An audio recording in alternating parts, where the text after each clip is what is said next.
Booth capturing नहीं किए होते तो शायद जो है ये समस्या नहीं होती। लोगों को इस बार लगने लगा है कि ये लोग तो एक भी सीट जीतने वाले नहीं है, तो फिर से ये लोग जो है बूथ कैप्चरिंग के दम पे जो है चुनाव जीतने का प्रयास करने लगे। चारा चोर के जो पुत्र हैं और उनके जो कार्यकर्ता हैं, ये लोग अगर सरकार में आएंगे तो यही सब करेंगे। सारण में बूथ छापने के प्रयास में एक दंगा को भड़काते हैं और इसका जिम्मेवार सिर्फ और सिर्फ एक है, लालू का परिवार और राष्ट्रीय जनता दल का परिवार। जो जंगल दल जो है, वो वसूली दल जो है, बूथ कैप्चरिंग दल जो है। लोकसभा चुनाव के बीच सारण लोकसभा सीट से हिंसा की बड़ी खबर निकलकर सामने आई थी। हालांकि अब इस पर सियासी बयानबाजियां तेज हो चुकी हैं। एक और रोहिणी आचार्य जो कि राष्ट्रीय जनता दल से सारण लोकसभा सीट से उम्मीदवार हैं, उनका कहना था कि मेरे ऊपर जानलेवा हमला किया गया है, मेरे सामने कई तरह की भद्दी भद्दी बातें कही गई हैं और साफ तौर पर वीडियो में यह देखा जा सकता है। हालांकि अब पुलिस प्रशासन की ओर से लगातार कार्रवाई की जा रही है। पुलिस प्रशासन मुस्तैदी से तैनात है, इंटरनेट सेवा बंद कर दी गई है। हालांकि दूसरी ओर अब भारतीय जनता पार्टी के नेता मनीष कश्यप ने अब इस पर पलटवार करते हुए बड़ा बयान दिए हैं। पहले उनके पूरे बयानों को सुनिए। चारा चोर की पार्टी और उनके कार्यकर्ता सारण में बूथ छापने के प्रयास में एक दंगा को भड़काते हैं। उन्हें पता है, वो डरे हुए हैं कि वो चुनाव हार रहे हैं और जीरो पे बिहार में क्लीन बोल्ड हो रहे हैं।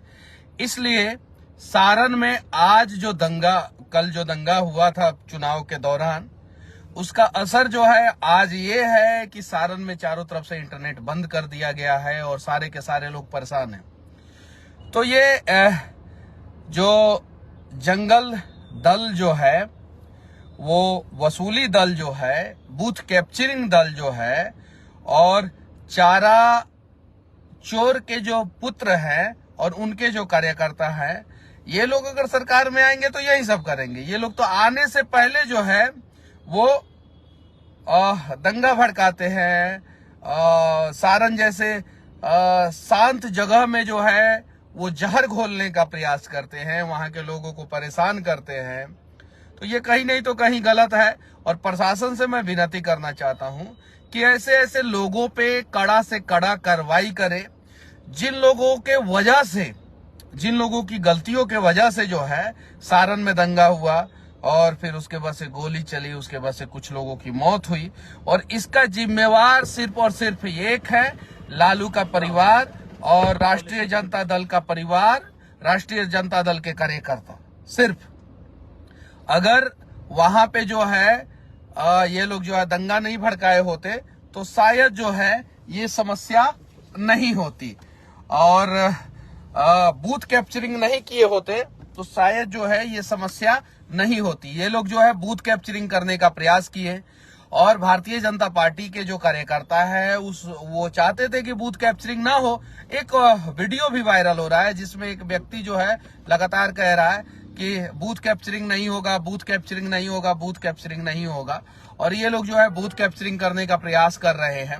पहले भी पूरे भारत में सबसे ज्यादा बूथ कैप्चरिंग जो है वो बिहार में होता था, जब बिहार के मुख्यमंत्री लालू प्रसाद यादव और उनकी पत्नी राबड़ी देवी हुआ करती थी। उसके बाद से बिहार से बूथ कैप्चरिंग जो है वो खत्म हुआ, लेकिन इन लोगों को इस बार लगने लगा है कि ये लोग तो एक भी सीट जीतने वाले नहीं है, तो फिर से ये लोग जो है बूथ कैप्चरिंग के दम पे जो है चुनाव जीतने का प्रयास करने लगे। और सारण में जो घटना घटी है वो एकदम दुर्भाग्यपूर्ण है और ऐसी घटना नहीं होनी चाहिए। और बस मैं वहां के लोगों से कहना चाहता हूं और सारे पार्टियों के कार्यकर्ताओं से कहना चाहता हूं कि आप लोग शांति बनाए रखें और प्रशासन का सहयोग करें, लॉ एंड ऑर्डर का सपोर्ट करें, क्योंकि राष्ट्रीय जनता दल जो अपने आप को कहता है वो राष्ट्रीय जनता दल है नहीं। वो तो वसूली करने वाला, बूथ कैप्चरिंग करने वाला, किडनैपिंग करने वाला दल है और उस दल की सरकार किसी भी हाल में तो आने वाली नहीं है। पूरे देश में 23 सीट पे चुनाव लड़ रहे हैं, सिर्फ 23 सीट पे। और लालू जी ऐसी ऐसी बातें करते हैं कि लगता है कि उनका बेटा जी जो है वो पूरे देश का चारा घोटाला कर लेंगे, पूरे देश का चारा खा जाएंगे। सिर्फ 23 ही सीट पे चुनाव लड़ रहे हैं। संविधान ये लोग बचाएंगे, दिन रात संविधान की हत्या करते हैं, बूथ कैप्चरिंग करते हैं, गोली बंदूक चलवाते हैं और इस प्रकार की घटना को अंजाम देते हैं, तो ये लोग संविधान कैसे बचाएंगे। तो मैं आप लोगों से कहना चाहता हूं कि कृपया करके ऐसे लोगों का साथ ना दे, अच्छे लोगों का साथ दे और इन लोगों को सबक सिखाएं, क्योंकि इन लोगों को इसलिए भी सबक सिखाना जरूरी है कि ऐसे लोग सरकार में आने से पहले जो है अपना चाल चरित्र दिखाना शुरू कर दिए।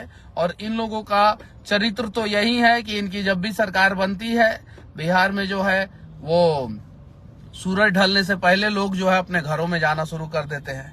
अभी बीच में जो है 17 महीने की सरकार बनी थी, बहुत सारे जगहों पे जो है शाम को जो है दुकानें बंद हो जाती थी। इसलिए भी बंद हो जाती थी क्योंकि उन्हें पता था कि कोई ना कोई रंगदारी दल का जो है कोई कार्यकर्ता आएगा, नेता आएगा और रंगदारी वसूली, मारपीट ये करना शुरू कर देगा, सामान खरीद के जाएगा, पैसा नहीं देगा। तो इन सब चीजों से बचने के लिए आपके पास सिर्फ और सिर्फ एक ही विकल्प है। 16 सीट पे अभी चुनाव बचा हुआ है। 25 तारीख को जो है छठे चरण का चुनाव है और 1 तारीख को जो है 7वें चरण का चुनाव है और 16 सीट पे चुनाव बचा हुआ है। तो इन सारे सीटों पे जो है एनडीए के प्रत्याशियों को जो है वोट दे और भारी से भारी संख्या में जो है इन्हें भारी से भारी बहुमत से जो है इन्हें जिताएं, ताकि जो है ये वसूली दल वाले लोग हैं इन्हें सबक मिले और इसके बाद से जो है ये लोग कहीं भी बिहार को बदनाम करने वाला कुकृत्य ना करें। जय हिंद।